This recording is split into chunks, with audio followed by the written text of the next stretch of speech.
As Nitish Kumar prepares to take oath as Bihar's Chief Minister for the 10th time, his political journey stands unmatched in Indian politics. A saga of conviction, rebellion, survival, reinvention, and extraordinary longevity. Few leaders have shaped a state's political landscape as deeply or as repeatedly as Nitish Kumar.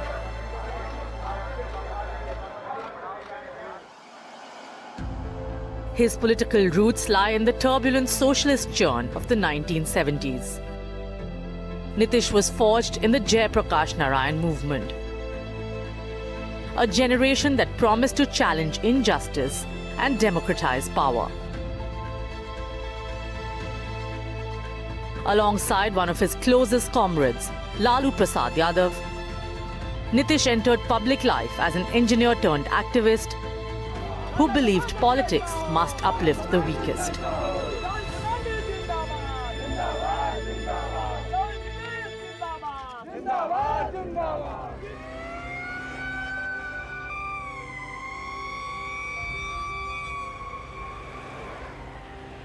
On 10th March 1990, Lalu Prasad Yadav took oath as Bihar's Chief Minister at a massive gathering in Gandhi Maidan. He rose to power backed strongly by Devi Lal, Sharad Yadav, and with unconditional support from his fellow socialist Nitish Kumar.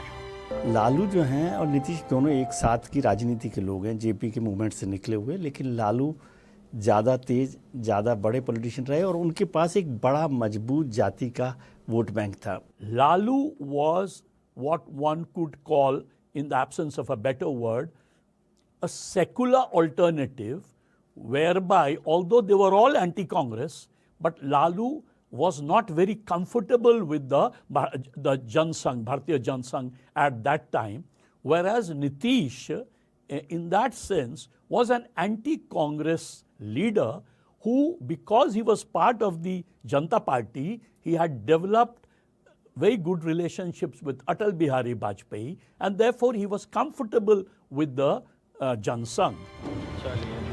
Lalu's ascent electrified Bihar's backwards and Muslims. For the first time, historically marginalized communities felt a sense of dignity and representation. He styled himself the common man CM. But the promise soon collided with the realities of power. By the early 1990s, Nitish Kumar, the benefits of Lalu Raj increasingly flowed to the politically powerful Yadavs, leaving other backward castes, including Nitish's Kurmi community, feeling ignored and resentful. By early 1990s, Nitish Kumar could no longer accept the aggressive Yadav-centric politics.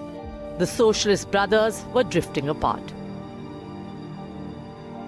In February 1994, responding to the anger of his constituents and shedding his own hesitation, Nitish broke ranks. जिस राज्य में collector मारा जा रहा है, जिस राज्य में इंजीनियर मारे जा रहे हैं. At the Kurmi Chetna rally in Gandhi Maidan, he thundered from the stage.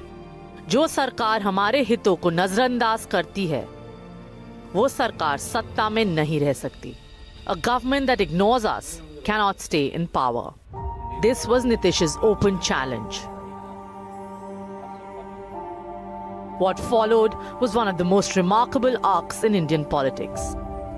Nitish transformed himself from a rebel to a formidable challenger to Lalu's dominance, and then to Bihar's most enduring chief minister. Without his party ever winning a clear majority, often not even the largest party, Nitish still managed to form and lead 9 governments. Twice he even headed a government in alliance with his principal rival Lalu Prasad Yadav. Flexibility became his weapon. Governance became his brand. Political observers began calling him the great survivor of Bihar politics. When Nitish became chief minister in 2005, he stepped into a state battered by decades of stagnation, lawlessness, and eroded public trust. His early agenda was laser-focused: rebuilding roads and repairing infrastructure, expanding access to education, particularly for girls, curbing rampant crime that had made Bihar infamous, introducing simplified village-level public service delivery, strengthening PDS, healthcare and school attendance schemes. The turnaround was visible.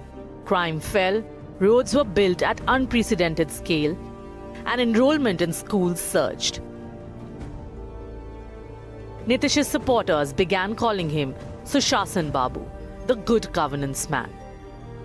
Over nearly 20 years at the helm, often with breaks, but always returning, Nitish Kumar became the central axis around which Bihar politics revolved. Now, as Nitish Kumar prepares to be sworn in as Chief Minister for the 10th time, Bihar watches yet another chapter unfold. NDTV Bureau Report.